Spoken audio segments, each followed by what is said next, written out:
everything I've made, I tend to think has something to do with grief. And it's just been this subject that's sort of been a part of my work and also a part of my identity for a long time. My dad was sick for a lot of growing up. And so it was all of my formative years were kind of spent preparing for his death and then him dying and it's kind of right at the moment when I was figuring out who I was. And so much of my, everything I do is kind of had to do with grief, both my own and then, figuring out, understanding my mom through her grief and my sister through her grief. And so I wanted at some point to just sort of tackle the subject head on. And I began writing these songs at the beginning of 2017, and it just felt, I was like, right, this is the time. What does that mean that a lot of your work has been about grief? Like, how has it manifested itself? Well, it's, I feel like it's this other side of the coin from love. And so most art has to do with love in some way. And I think any person that has felt deep love for another person, all of a sudden you kind of have this, death takes on this new form. And so I felt like all of my love songs are kind of grief songs, and all of my grieving songs are also love songs. There's a line in my last record that the song called Empire Builder, and in it I said that you wondered why my love songs were always the grieving kind. And it's part of my personality, but I think so much of my understanding in the world was formed in loss, and to have that kind of big event. And I suppose at the same time, I was 14 when my dad died, but a few months before he died, a really close friend was killed in a car accident. And so I kind of at that stage in my life was like, oh, I guess this is what life is like. Yeah. Life is really hard. And then I really had no really big loss like those two for the rest of my life until I'm starting to have a lot of my friends' parents have been getting sick. I'm just at that age where a lot of people are both losing people and then having kids. There's this creation happening at the same time. The circle of life. Yeah, and that just feels like the conversations I have right now in my life are either about loss or about what it means to create life and have kids, and should you have kids in this day and age. And the way in which grief manifests in a love song, is it just sort of now that there's someone important in your life, there's the expectation, or at least the knowledge that they won't be around forever? Yeah, and just the feel like you have a sense, your understanding of loss is all of a sudden appears out of nowhere. Well, you have something to lose. The stakes are finally there. Yeah, and then the stakes become high, and it can happen so quickly, when you fall in love, or when you hear people talk about it all the time when they have kids, and, there's always this other side to that sort of joy that's present, and I find that really interesting and and hard, and I think as someone who had a loss pretty early on, I'm always kind of something that was known to me very early, and I've kind of carried it into my friendships and into my relationship, and I wanted to sort of explore that. What does that mean to be a person that carries loss into friendships and relationships and family relationships? Just in terms of it being like existing baggage? Not necessarily. I mean, baggage for sure, but also, I don't think it's necessarily like a bad thing to understand loss early on. I mean, it is obviously a painful thing, but I don't know if that's something I think is bad to carry into relationships, that sort of recognition. Sure, but does it, whether it's loss in the form of, I guess, all of our eventual death, or just the end of the relationship, do you feel like being sort of very cognizant of that early on makes you tend towards pessimism? I don't think so. I'm really not a pessimistic person. For somebody who all of her love songs are about grief. Yeah, I definitely don't think of myself as a pessimist at all. My mind has some real dark currents, but I also tend to think of myself as fairly hopeful, and perhaps to a fault. I think I've reckoned with that. The sort of hope I have for people and humanity, I've really reckoned with a lot in the last year and a half, just at the state of the country, and just kind of every day watching greed distort the minds of powerful people. But I do think of myself as a pretty hopeful person, and I don't think that is ever counter to being someone that's also pretty aware of loss And it doesn't show up as like self-sabotage. I mean, I hope not. Yeah. I don't think so. I don't think so. Yeah. Part of why you've been thinking about kids is because of the kind of very fucked up state of the world. Yeah, I mean that, and I'm at an age, I'm in my late 30s, and it's an age where people are either ask you like super personal questions about if you don't have kids, or they treat you like you have some sort of cancer and they don't bring it up. Like there's just this weird judgment for not wanting to have kids. Yeah, and it can be pretty fraught with shame where there really shouldn't be any shame. And I've made this conscious choice about a year ago to feel open and without shame when I speak about the decision to have kids, because I think there's just so much expectation and shame placed on women. And so as I've been trying, and there's, I have a partner that's also involved in this decision, so I'm not going to go too deep into it, but it is kind of a thing. It's what I've had a lot of conversations about in the last few years, and certainly the fucked up world that we live in plays into that quite a bit, and so do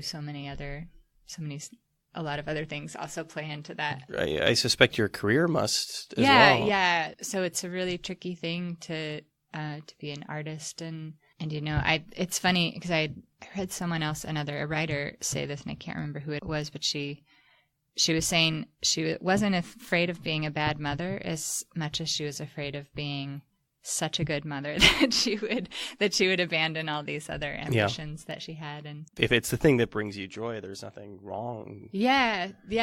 So I'm still really honestly in the throes of that decision, and I've just been trying to sort of let my work be about that, partially because it's a fairly new decision for women to have. There aren't stacks of books dedicated to the question of having kids because it just wasn't a question until not that long ago. And there's not, the whole canon of philosophy. There's so much about death, but there's very little about what it means to create life. And so I feel like, it's both a very fraught question and very charged question in my own life, but it's also, I think, just deeply fascinating question and a deeply fascinating discussion to have. And what does it mean to make a life? What does it mean to not make a life? What does it mean to be a woman that doesn't have kids? And what does it mean what does it mean to nurture when you don't have kids? And how does that show up in your life? Or is it easy to just lead a fulfilling life without that? Like how essential is that to the human experience? Yeah. And also I think there's so, in so much of what's presented in like so many of the stories about women that are presented in movies and books,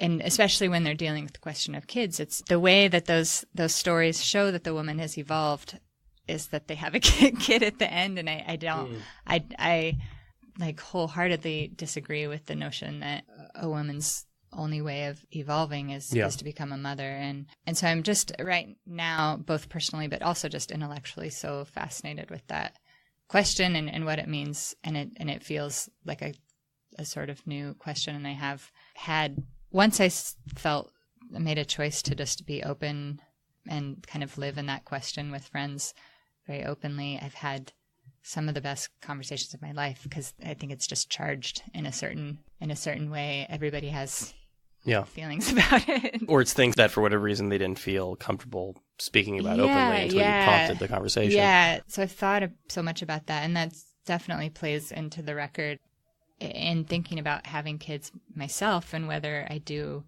or don't. And I should say I've been a stepmom for a really long time. And so in much of my 20s, I was like the one person, or my boyfriend and I were the people with the kid at the party. And then now I'm in my late 30s and we're like the people without the kids, a kid at the party, and she's gone on and is in college. And so that's also something I think about quite a bit. Yeah. So I think in thinking about what it means to make life and in thinking about kids, it has made me think of those early losses and how, and especially the loss of my dad. I think when people have kids, they sort of re-examine their parents in a way. And I think there's this sort of similar shadow process that happens when people don't have kids. There's a different sort of reckoning with what it means and what your connection with your parents is. And it's made me think a lot about my dad and what it meant to lose my dad. And I think those are these kind of 2 points on the map.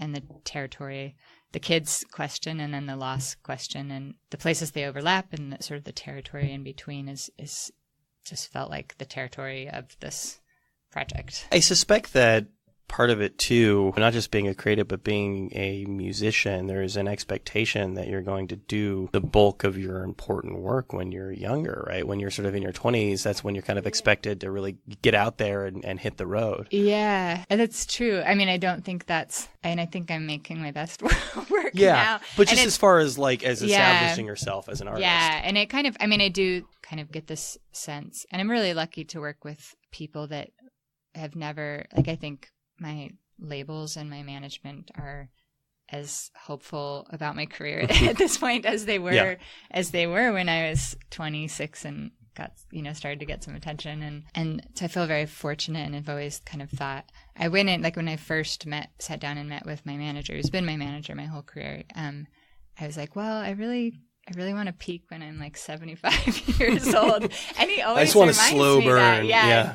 And I think that model can still work, but there is an expectation that, I still feel like there's an expectation that I work really hard, and really get out there and tour every record as much. I certainly don't have that sort of stamina. And I also just have other projects I'm interested in. Yeah. You went back to school. I did. Yeah. For creative writing. So I'm kind of very slowly working on some longer fiction stuff that will late 2020s. I said, look out for it in 2028. Did that derail things at all for you? I don't know if I had rails to to fall off of. Songwriting was this thing that I just had no idea that it would ever be a career, and it was this thing I did on the side, and every step it seemed appealing, and the next step seemed like a reasonable step to take, and until all of a sudden I was like, oh, I guess this is what I do. And a few years ago I decided to go back to grad school, partly because I just knew there were other parts of myself that I hadn't gotten to express, and I just needed a change. And I really love books so much, and wanted to work on writing fiction, and so I kind of needed to force my hand. And grad school is a way to do that, and I also felt at the time I needed a sort of some sort of disruption in my life, and grad school is a pretty healthy version of disrupting your life. Is there a similar impulse to the one as far as having children, that I need to do this now? If I don't do this now, With if I don't pull the school? Yeah, or if I don't pull the trigger on sort of starting this other career. I definitely felt like when I thought about it for a couple years, and then I just sort of went for it. I hadn't written much fiction, and I wrote an application, applied to my dream school, got in, made this move across the country, and then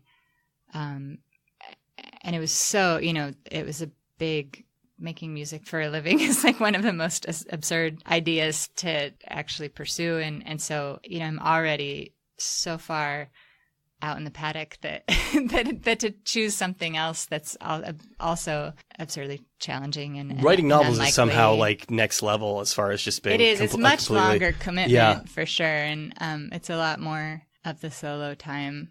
So I think it's way harder. But you mentioned going off the rails, but you kind of are starting off the rails to begin with, and so it's not that much of a stretch to be like, well, what if this, or what if I used my brain in this way, or what if I took these things that I understand about words and musicality and tried to experiment in this other form. I really worked few jobs other than playing music, so in some ways those sort of stretches aren't as scary. But it did feel really scary just moving across to do grad school, and it felt risky in a way, but now it just feels, I can't imagine not having done that.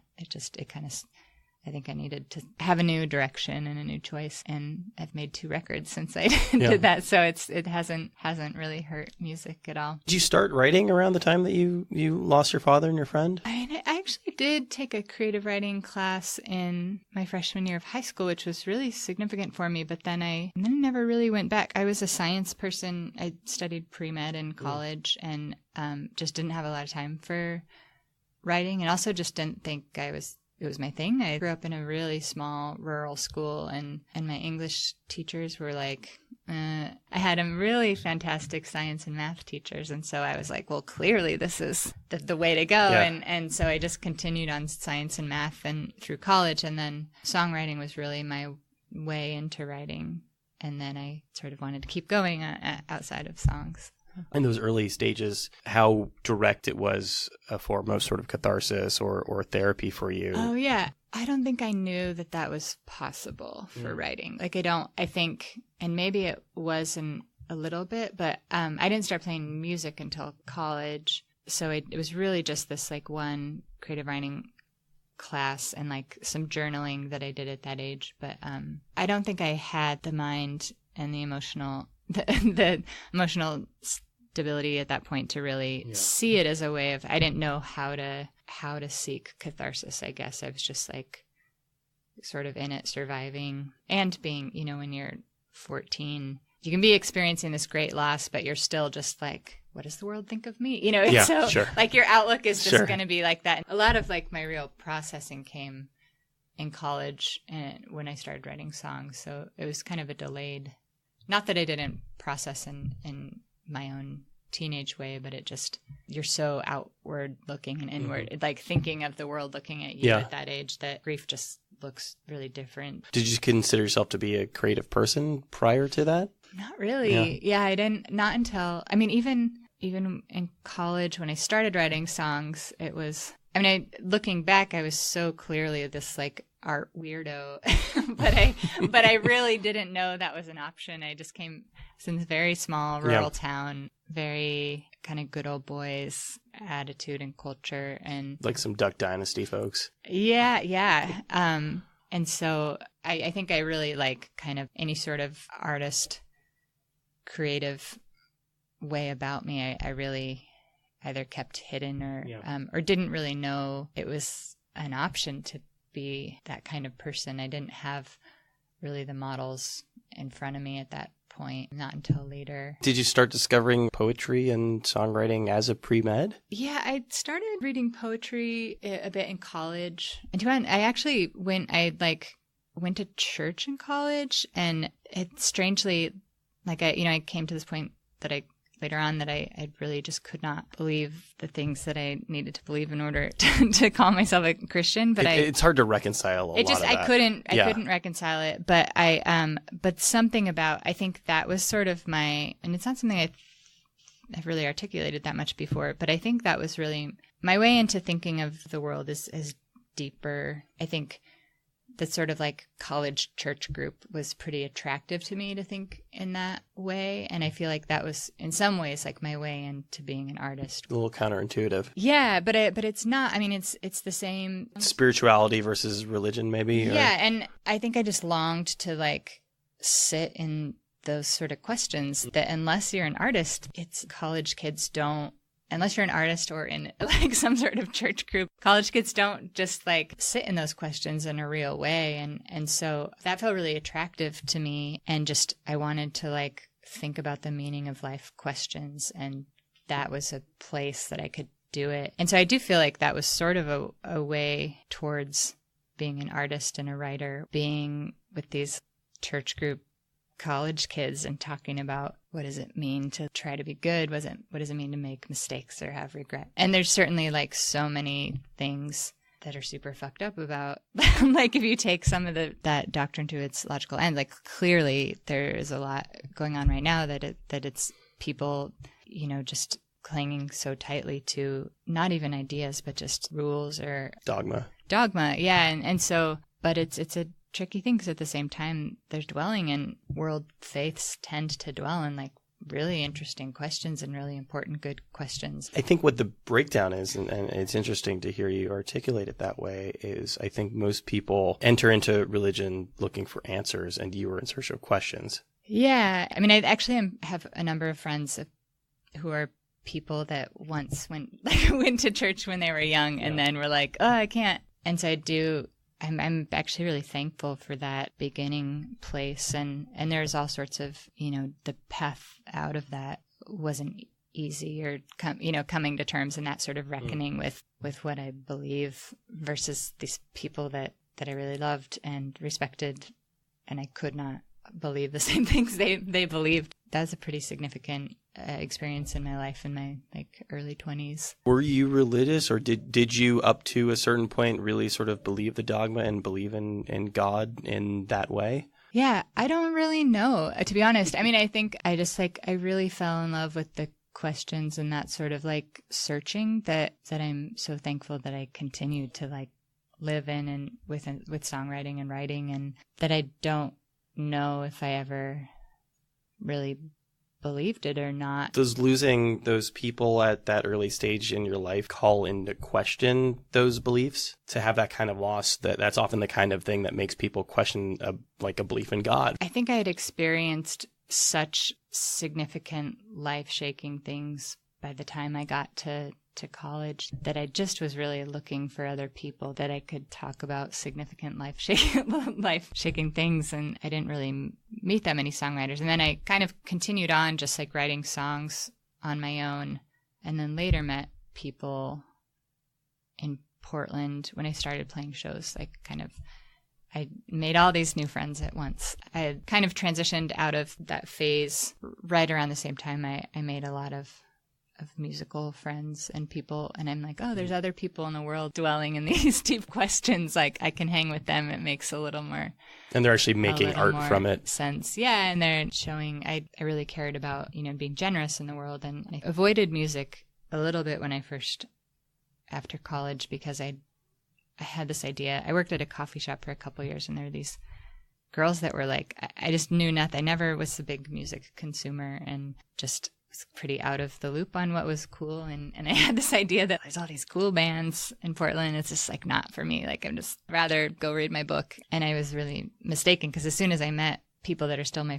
friends now that were making music and playing shows, I just met the most wonderful, generous, kind, thoughtful people. And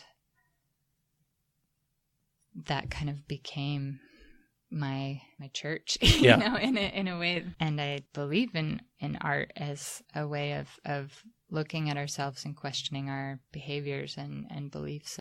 And that keeps me at it. Whatever, whether I get much recognition or not for my work, I feel like kind of digging at the truth of the human experience is like, it's a worthwhile endeavor. I have no doubt about that. It's a phenomenon that we talk about a lot on the show, is sort of finding your group of weirdos. And I suspect that that's amplified a lot when you come from a small town and it seems like there's just nobody around that's quite like you. Yeah. Yeah. Or maybe there are, but you just don't. Yeah. You're both like hiding your weirdness and you're like doing the best you can to cover up the fact that you're just like this dark weirdo. And it sounds like you tend toward introversion, or at least sort of like solitude to some degree. And that makes it even more difficult to meet those people. Yeah, I mean, I think of myself, I'm like an outgoing introvert. Like I love talking to people and talking to strangers, but I'm very delighted by solitude. You're the third interview in a row this has come up with for me, which is really interesting. Well, certainly it's a quality for very introspective and thoughtful musicians, but it's surprising how common it is with musicians, with people whose job it is to sort of stand up on stage and perform in front of people. That's part of my job to some degree too, is standing up. Somebody spelled it out to me, I think in a good way last week. You do have that ability. You can go out and you can talk to people, but then it sort of saps you of your energy. Yeah.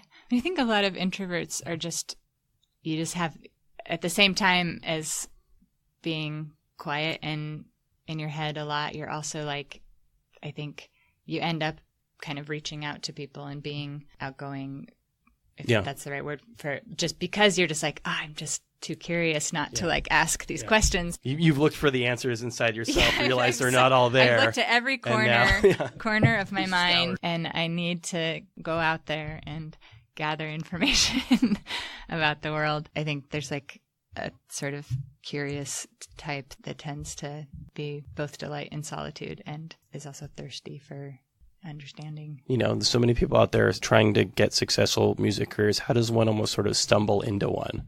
Yeah. Well, the thing I tell people so often is to just always just think about the work and think about your work and make the thing. Like I'm always, any young people, I'm always like, just make the thing, make the thing. And I think there is something to be said for someone that wasn't really out to do anything other than make the thing. I avoided a lot of distraction. It's so easy to get distracted when you're making music about what, I should be doing this, or I should be going how to it's this, going to live in the world. Yeah, or how, exactly.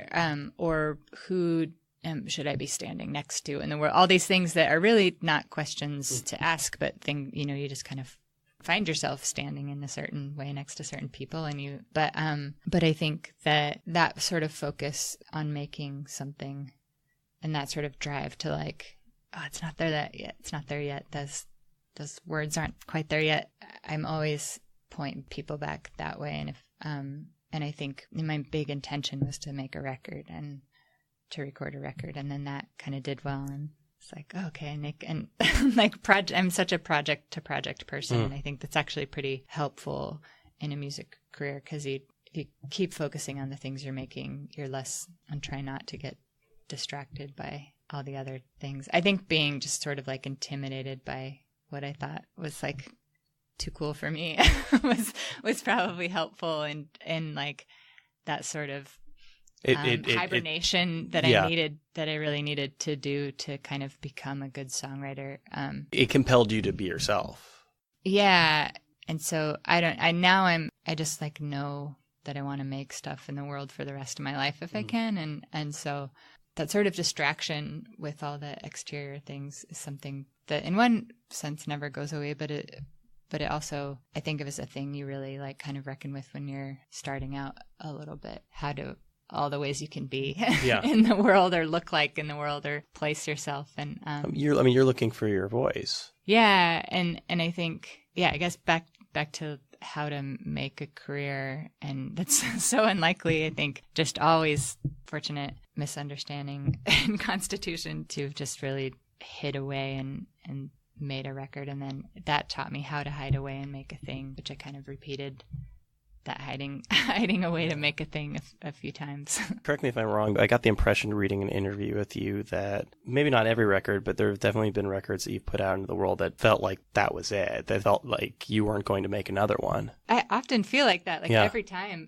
Maybe it's not, like, and that's like surprisingly not uncommon. I talk to a lot of artists who have that, who like put it out and are just like, all right, I think I don't know if it's I said everything I'm going to say, or just like I don't need to go through that again. Yeah, I think it's a little bit of both, but I like that feeling of just being I remember like finishing my first record and being like, well, I can die now and it's okay. Like there's this sense of real, I put the puzzle together that I was working on, and what do you do now? It's so hard to even know what the next puzzle is when you've just completed a puzzle, but that's a good feeling, because that's a double-edged sword, right? That can be kind of depressing.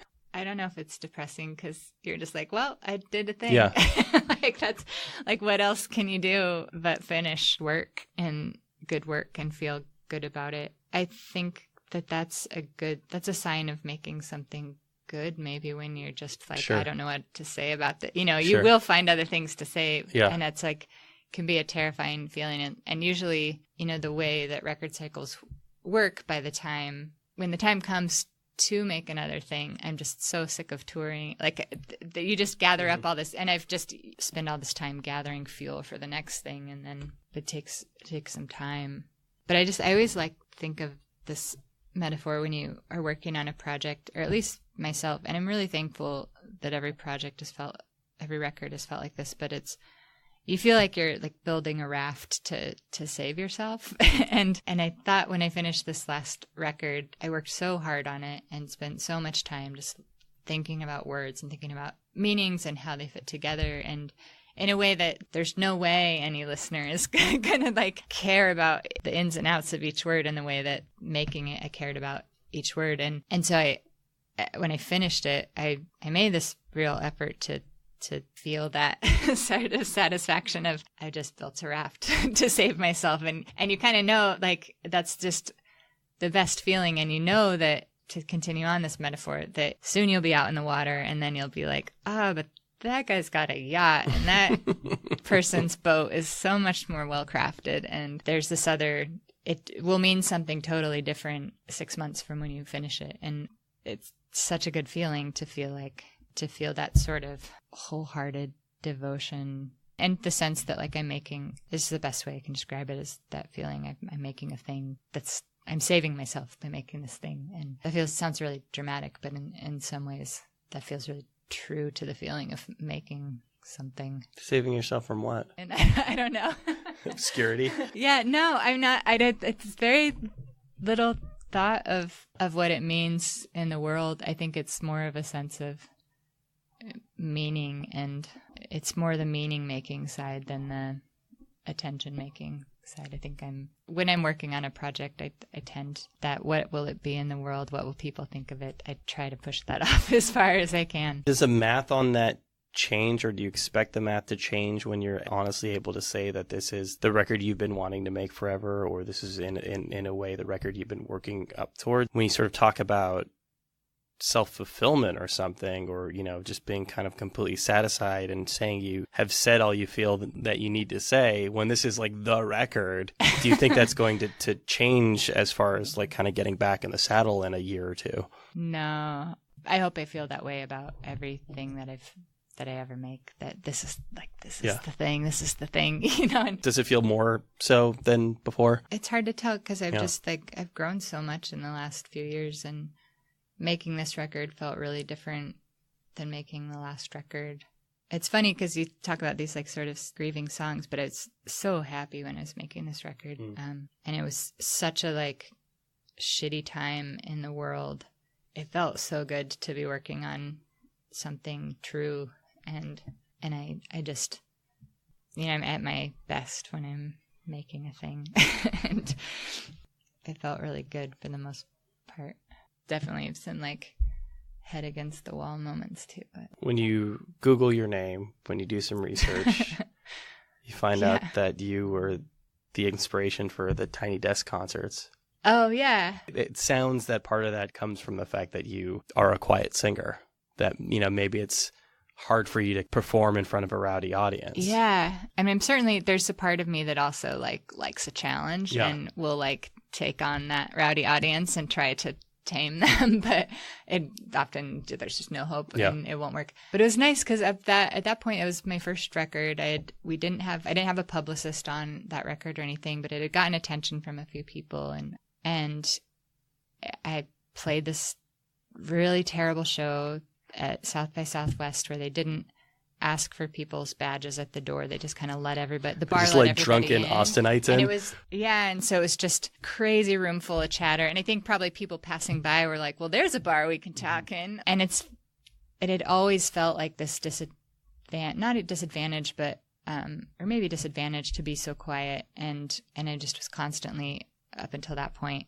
kind of feeling frustrated by being so quiet in a world that doesn't really like to be quiet. And so it was just this very sweet affirmation to have that become the Tiny Desk concert series, that they saw that and wanted to think about a way to remedy or at least capture quiet music. So it was a really sweet thing. But in the moment, it was very, very terrible experience of playing that show. And I got off the stage and I just felt like I saw Bob and Steven from NPR in the audience, and I can't cry, Gibson. Like, giving myself a pep talk because I was so. I like that you refer to yourself not only in the third person, but by your last name, like a football player. Like, I know.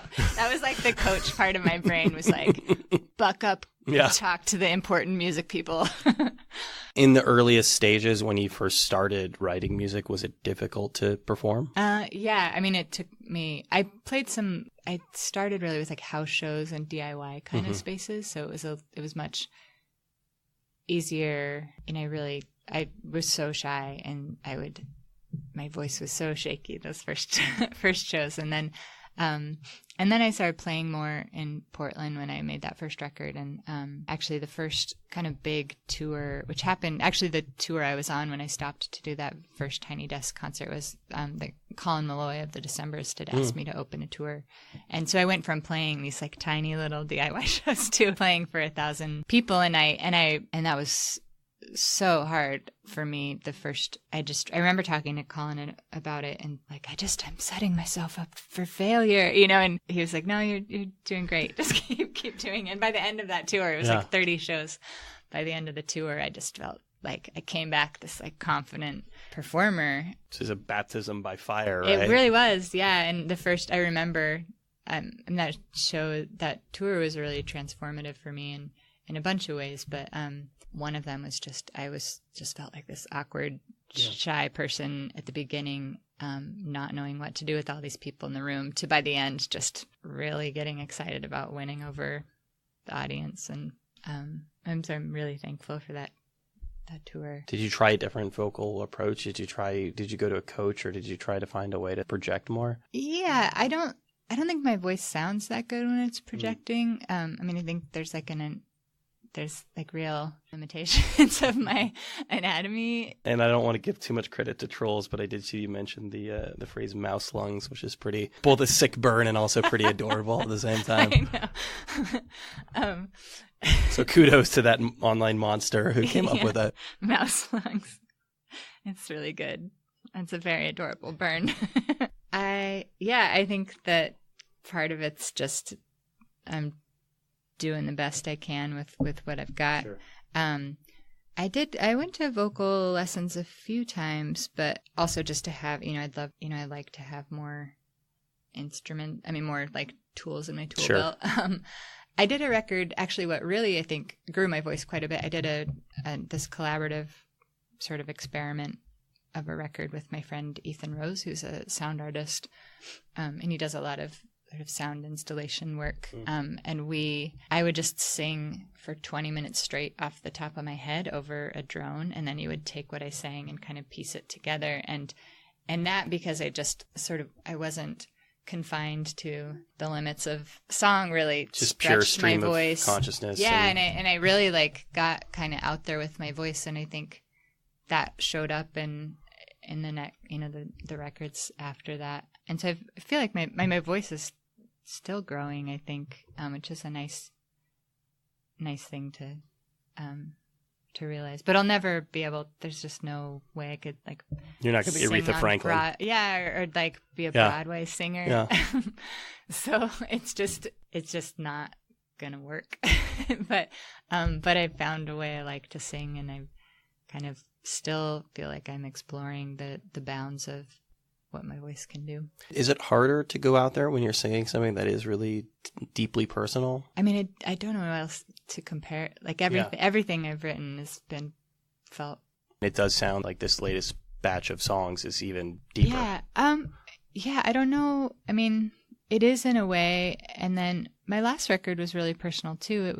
I'd gone through a pretty big, traumatic event, and also had moved across the country, and so there are ways that record was almost equally as personal. And there's still both these records, actually, there's songs that I thought, I wonder how I'll ever play this song without crying, and then of course you do. And unless you're cat power. I mean, yeah, it's a really wonderful feeling to play older songs and still feel moved by them as I'm singing them, because it comes from such a true place, even though maybe I'm not in the same place or not facing the same challenges, or I've matured beyond what the feelings I was trying to wrangle in those earlier songs. But to just feel really moved by them is a really nice thing to experience.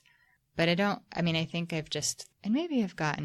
everything I've done has felt really personal in a way, but I think this record and the last record felt a little scarier to go out there. And this record also feels, it's really personal in a way, but also a lot of the songs on this record are kind of fable-y songs and allegorical, and or just sort of I read a lot of magical realism and thing. And so there are ways that they are really deeply personal, but I'm also telling a lot of stories at the same time. The more I share personal things, and the thing that I can offer is to be vulnerable and to model being vulnerable. It's sort of what I feel like I have to offer in the world, and so that's what I'll just keep doing. It's hard, but it's also the best way of being in the world that I've found. There you go. That was Laura Gibson. She's got a new record out now called Goners. Highly recommend it. Just put it on my best of the year list over on Spotify. Thanks so much to her. Thanks to you guys, as always, for listening to the program. If you like the show, there are a number of ways to support us. You can rate and review us on iTunes, Google Podcasts, Spotify, wherever you happen to get your podcasts. If you have any feedback, it's rylcast@gmail.com. Follow us on Tumblr. That's rylcast.tumblr.com. That is the first and best place to go for RIYL related information. And that's about it for now. We're going to be back in a few days with another episode. In the meantime, have very happy holidays.